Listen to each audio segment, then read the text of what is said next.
विदल और उत्पल नामक दैत्यों का पार्वती पर मोहित होना और पार्वती का कंदुक प्रहार द्वारा उनका काम तमाम करना। कंदुकेश्वर की स्थापना और उनकी महिमा। सनत कुमार जी कहते हैं, व्यास जी, जिस प्रकार परमेश्वर शिव ने संकेत से दैत्य को लक्ष्य कराकर अपने प्रिया द्वारा उसका वध कराया था, उनके उस चरित्र को तुम परम प्रेम पूर्वक श्रवण करो। विदल और उत्पल नामक तो महादैत्य थे। उन्होंने ब्रह्मा जी से किसी पुरुष के हाथ से ना मरने का वर प्राप्त करके सब देवताओं को जीत लिया था। तब देवताओं ने ब्रह्मा जी के पास जाकर अपना दुख सुनाया। उनकी कष्ट कहानी सुनकर ब्रह्मा जी ने उनसे कहा, तुम लोग शिवा सहित शिव का आदर पूर्वक स्मरण करके धैर्य धारण करो। वे दोनों दैत्य निश्चय ही देवी के हाथों मारे जाएंगे। शिवा सहित शिव परमेश्वर कल्याणकर्ता और भक्त वत्सल हैं। वे शीघ्र ही तुम लोगों का कल्याण करेंगे। सनत कुमार जी कहते हैं, मुने, देवों से यूं कहकर ब्रह्मा जी शिव का स्मरण करते हुए मौन हो गए। तब देवगण भी आनंदित होकर अपने अपने धाम को लौट गए। एक समय नारद जी के द्वारा पार्वती जी के सौंदर्य की प्रशंसा सुनकर वे दोनों दैत्य उनका अपहरण करने की बात सोचने लगे और पार्वती जी का जहां गेंद उछाल रही थी वहीं वे जाकर आकाश में विचरने लगे। वे दोनों घोर दुराचारी थे। उनका मन अत्यंत चंचल हो रहा था। वे गणों का रूप धारण करके अंबिका के निकट आए। तब दुष्टों का संहार करने वाले शिव ने अवहेलना पूर्वक उनकी ओर देखा और नेत्रों से प्रकट हुई चंचलता का कारण तुरंत उन्हें पहचान लिया। फिर तो सर्वस्वरूप महादेव ने दुर्गति नाशिनी दुर्गा को कटाक्ष द्वारा सूचित कर दिया कि ये दोनों दैत्य हैं, गण नहीं है तात। तब पार्वती अपने स्वामी महाकेतु की परमेश्वर शंकर के उस नेत्र संकेत को समझ गई। तदनंतर सर्वज्ञ शिव की अर्धांगिनी पार्वती ने उस संकेत को समझकर उसी गेंद से एक साथ ही उन दोनों पर चोट किया। तब महादेवी की गेंद से आहत होकर वे दोनों महाबली दुष्ट दैत्य चक्कर काटते हुए उसी प्रकार भूतल पर गिर पड़े जैसे वायु के झोंके से चंचल होकर दो पके हुए ताड़ के फल अपनी डंठल से टूटकर गिर पड़ते हैं, अथवा जैसे वज्र के आघात से महागिरी के दो शिखर ढह जाते हैं। इस प्रकार अकार्य करने के लिए उद्यत उन दोनों महादैत्यों को धाराशाही करके वह गैन लिंग रूप में परिणित हो गया। समस्त दुष्टों का निवारण करने वाला वह लिंग कंदुकेश्वर के नाम से विख्यात हुआ और ज्येष्ठेश्वर के समीप स्थित हो गया।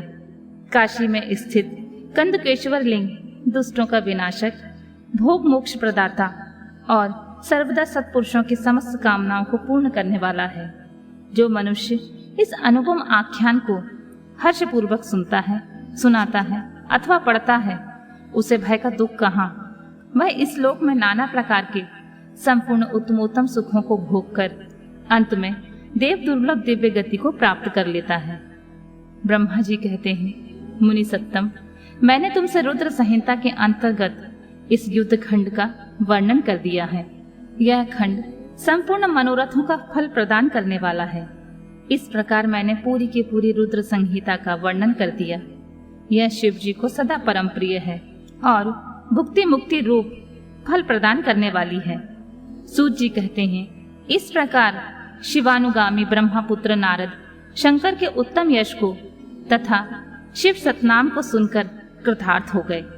यूं मैंने संपूर्ण चरित्रों में प्रधान तथा कल्याणकारक यह ब्रह्मा और नारद का संवाद पूर्ण रूप से कह दिया। अब तुम्हारी और क्या सुनने की इच्छा है। रुद्र संहिता का युद्ध खंड संपूर्ण। रुद्र संहिता समाप्त। शतरुद्र संहिता शिव जी के सद्योजात वामदेव, तत्पुरुष, अघोर और ईशान नामक 5 अवतारों का वर्णन। जो परमानंदमय हैं, जिनकी लीलाएं अनंत हैं, जो ईश्वरों के भी ईश्वर, सर्वव्यापक, महान, गौरी के प्रियतम तथा स्वामी कार्तिकेय और विघ्नराज गणेश को उत्पन्न करने वाले हैं, उन आदिदेव शंकर की मैं वंदना करता हूँ। शौनक जी ने कहा, महाभाग सूत जी, आप तो पुराण कर्ता व्यास जी के शिष्य तथा ज्ञान और दया की निधि हैं। अतः अब आप शंभु के उन अवतारों का वर्णन कीजिए जिनके द्वारा उन्होंने सत्पुरुषों का कल्याण किया है।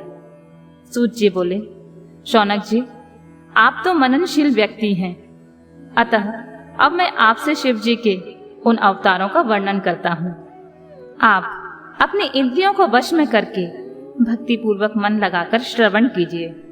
मुनि, पूर्व काल में सनत कुमार जी ने नंदीश्वर से जो सत्पुरुषों की गति और शिव स्वरूप ही हैं, यही प्रश्न किया था। उस समय नंदीश्वर ने शिव जी का स्मरण करते हुए उन्हें यूं उत्तर दिया था। नंदीश्वर ने कहा, मुने, यूं तो सर्वव्यापी सर्वेश्वर शिव के कल्प कल्पांतरों में असंख्य अवतार हुए हैं, तथापि इस समय मैं अपनी बुद्धि के अनुसार उनमें से कुछ का वर्णन करता हूँ। 29वां कल्प जो श्वेत लोलित नाम से विख्यात है, उसमें शिव जी का सद्योजात नामक अवतार हुआ था। वह उनका प्रथम अवतार कहलाता है। उस समय कल्प में ब्रह्मा पर ब्रह्मा का ध्यान कर रहे थे। उसी समय एक श्वेत और लोहित वर्ण वाला शिखाधारी कुमार उत्पन्न हुआ। उसे देखकर ब्रह्मा ने मन ही मन विचार किया। जब उन्हें यह ज्ञात हो गया कि यह पुरुष ब्रह्म रूपी परमेश्वर है, तब उन्होंने अंजलि बांधकर उसकी वंदना की। फिर जब भुवनेश्वर ब्रह्मा को पता लग गया कि यह सद्योजात कुमार शिव ही हैं, तब उन्हें महान हर्ष हुआ। वे अपनी सद्बुद्धि से बारंबार उस पर ब्रह्मा का चिंतन करने लगे। ब्रह्मा जी ध्यान ही कर रहे थे कि वहां श्वेत वर्ण वाले 4 यशस्वी कुमार प्रकट हुए। वे परमोत्कृष्ट ज्ञान संपन्न तथा पर ब्रह्मा के स्वरूप थे। उनके नाम थे सुनंदन, नंदन, विश्वनंदन और उपनंदन। ये सब के सब महात्मा थे और ब्रह्मा जी के शिष्य हुए। इनमें वह ब्रह्मलोक व्याप्त हो गया। तदनंतर सद्योजात रूप से प्रकट हुए परमेश्वर शिव ने परम प्रसन्न होकर ब्रह्मा को ज्ञान तथा सृष्टि रचना की शक्ति प्रदान की। यह सद्योजात नामक पहला अवतार हुआ। तदनंतर रक्त नाम से 20वां कल्प आया। उस कल्प में ब्रह्मा जी ने रक्तवर्ण का शरीर धारण किया था।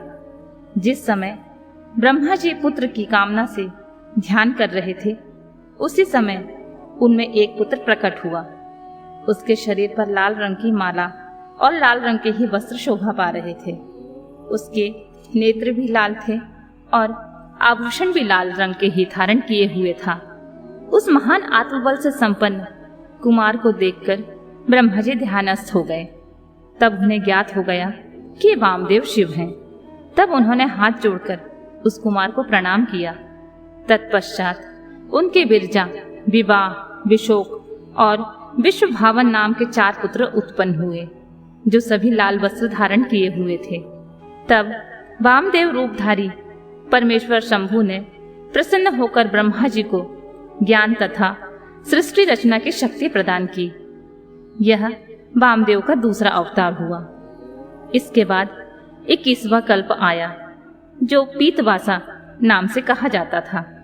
उस कल्प में महाभाग ब्रह्मा पीत वस्त्रधारी हुए। जब वे पुत्र की कामना से ध्यान कर रहे थे, उसी समय उनसे एक महातेजस्वी कुमार उत्पन्न हुआ।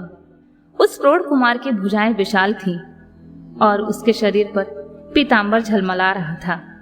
उस ध्यानमग्न बालक को देखकर ब्रह्मा जी ने अपने बुद्धि के बल से उसे तत्पुरुष शिव समझा। तब उन्होंने ध्यान युक्त चित्त से संपूर्ण लोकों द्वारा नमस्कृत महादेवी शांकरी गायत्री का जप करके उन्हें नमस्कार किया। इससे महादेव जी प्रसन्न हो गए। तत्पश्चात उनके पार्श्व भाग से पीत वस्त्रधारी दिव्य कुमार प्रकट हुए। वे सब के सब योग मार्ग के प्रवर्तक हुए। यह तत्पुरुष नामक तीसरा अवतार हुआ। तत्पश्चात स्वयंभू ब्रह्मा के उस पीत वर्ण नामक कल्प के बीत जाने पर उन्हें दूसरा कल्प प्रवृत्त हुआ। उसका नाम शिव था। जब एकार्णव की दशा में 1 सहस्र दिव्य वर्ष बीत गए, तब ब्रह्मा जी प्रजाओं की सृष्टि करने की इच्छा से दुखी हो विचार करने लगे। उस समय उन महातेजस्वी ब्रह्मा के समक्ष एक कुमार उत्पन्न हुआ। उस महापराक्रमी बालक के शरीर का रंग काला था। वह अपने तेज से उद्दीप्त हो रहा था तथा काला वस्त्र, काली पगड़ी और काला यज्ञोपवीत धारण किए हुए था। उसका मुकुट भी काला था और स्नान के पश्चात अनुलेपन चंदन भी काले रंग का ही था। उन भयंकर पराक्रमी महामनस्वी देव देवेश्वर अलौकिक कृष्ण पिंगल वर्ण वाले अघोर को देखकर ब्रह्मा जी ने उनकी वंदना की। तत्पश्चात ब्रह्मा जी उन भक्त वत्सल अविनाशी अघोर को ब्रह्मरूप समझकर इष्ट वचनों द्वारा उनकी स्तुति करने लगे। तब उनके पार्श्व भाग से कृष्ण वर्ण वाले तथा काले रंग का अनुलेपन धारण किए हुए 4 महामनस्वी कुमार उत्पन्न हुए। वे सब के सब परम तेजस्वी अव्यक्त नामा और शिव शरीर के रूप वाले थे। उनके नाम थे कृष्ण, कृष्णशिख, कृष्णास और कृष्ण कंठधक। इस प्रकार उत्पन्न होकर इन महात्माओं ने ब्रह्मा जी के सृष्टि रचना के निमित्त महान अद्भुत घोर नामक योग का प्रचार किया। यह अघोर नामक चौथा अवतार हुआ। मुनीश्वर, तदनंतर ब्रह्मा जी का दूसरा कल्प प्रारंभ हुआ। वह परम अद्भुत था और विश्व रूप के नाम से विख्यात हुआ। उस कल्प में जब ब्रह्मा जी पुत्र की कामना से मन ही मन शिव जी का ध्यान कर रहे थे, उसी समय महान सिंहनाद करने वाली विश्व रूपा सरस्वती प्रकट हुई तथा उसी प्रकार परमेश्वर भगवान ईशान प्रादुर्भूत हुए, जिनका वर्ण शुद्ध स्फटिक के समान उज्जवल था और जो समस्त आभूषणों से विभूषित थे। उन अजन्मा, सर्वव्यापी, सर्वार्थयामी और सब कुछ प्रदान करने वाले सर्व स्वरूप सुंदर रूप वाले तथा अरूप ईशान को देखकर ब्रह्मा जी ने उन्हें प्रणाम किया। तब शक्ति सहित विभु ईशान ने भी ब्रह्मा को सन्मार्ग का उपदेश देकर 4 सुंदर बालकों की कल्पना की। उन उत्पन्न हुए शिशुओं का नाम था जटी, मुंडी, शिखंडी और अर्धमुंड। वे योगानुसार सब धर्म का पालन करके योगागति को प्राप्त हो गए। यह ईशान नाम का 5वां अवतार हुआ। सर्वज्ञ सनत कुमार जी, इस प्रकार मैंने जगत की हित कामना से सद्योजात आदि अवतारों का प्राकट्य संक्षेप में समझाया। उनका वह सारा लोक हितकारी व्यवहार यथार्थ स्वरूप से ब्रह्मांड में वर्तमान है। महेश्वर की ईशान, पुरुष, घोर, वामदेव और ब्रह्मा, ये 5 मूर्तियां विशेष रूप से प्रसिद्ध हैं। इनमें ईशान, जो शिव स्वरूप तथा सबसे बड़ा है, पहला कहा जाता है। वह साक्षात प्रकृति का भोक्ता क्षेत्रस्व निवास करता है। शिव जी का दूसरा स्वरूप तत्पुरुष नाम से विख्यात है। वह गुणों के आश्रय रूप तथा भोग्य सर्वज्ञ में अधिष्ठित है। पिनाकधारी शिव जी का जो अघोर नामक तीसरा स्वरूप है, वह धर्म के लिए अंगों सहित बुद्धि तत्व का विस्तार करके अंदर विराजमान रहता है। वामदेव नाम वाला शंकर का चौथा स्वरूप अहंकार का अधिष्ठान है। वह सदा अनेकों प्रकार के कार्य करता रहता है। विचारशील बुद्धिमानों का कथन है कि शंकर का ईशान संज्ञक स्वरूप सदा कर्ण, वाणी और सर्वव्यापी आकाश का अधीश्वर है तथा महेश्वर का पुरुष नामक रूप त्वक पाणी और स्पर्श गुण विशिष्ट वायु का स्वामी है। मनीषीगण अघोर नाम वाले रूप को शरीर, रस, रूप और अग्नि का अधिष्ठान बतलाते हैं। शंकर जी का वामदेव संज्ञक स्वरूप रसना, वायु, रस और जल का स्वामी कहा जाता है। प्राण, उपस्थ, गंध और पृथ्वी का ईश्वर शिव जी का सद्योजात नामक रूप बताया जाता है। कल्याणकामी मनुष्यों को शंकर जी के इन स्वरूपों की सदा प्रयत्न पूर्वक वंदना करनी चाहिए, क्योंकि ये श्रेय प्राप्ति का एकमात्र हेतु है। जो मनुष्य इन सद्योजात आदि अवतारों के प्राकट्य को पढ़ता है अथवा सुनता है, वह जगत में समस्त काम्य भोगों का उपभोग करके अंत में परम गति को प्राप्त होता है।